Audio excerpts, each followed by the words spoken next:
So now let's go over these exercises on hybridization.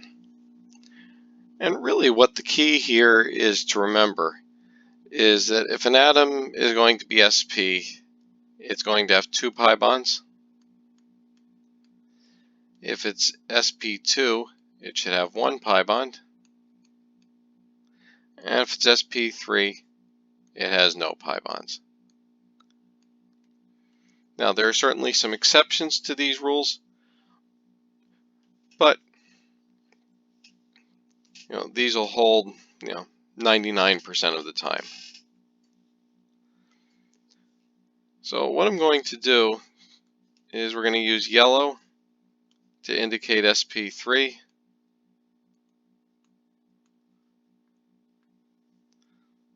We'll do sp2 in green, and we'll use purple for sp. So if we look at this first molecule,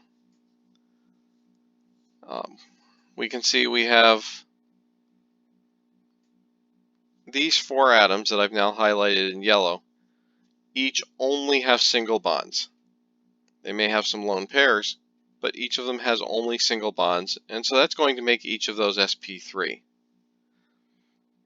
Going down to number 2, in fact, we can see that almost every atom in that structure is sp3 hybridized.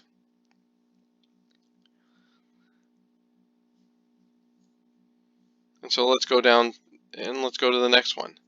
Again, any atom that has no pi bonds is going to be sp3.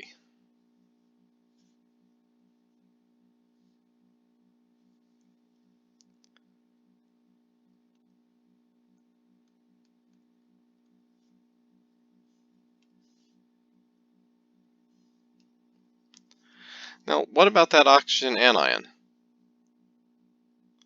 So that oxygen anion has 1 bond and 3 lone pairs.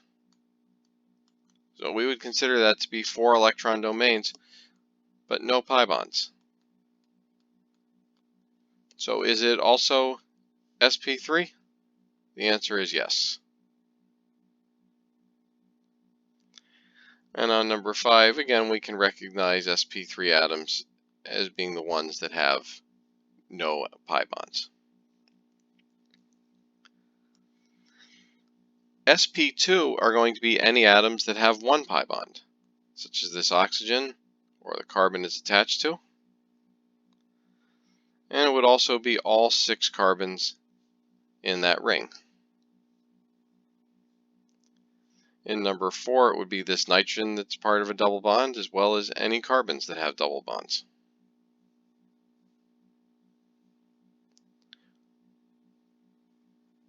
In number 3, going back up, we have this triple bond.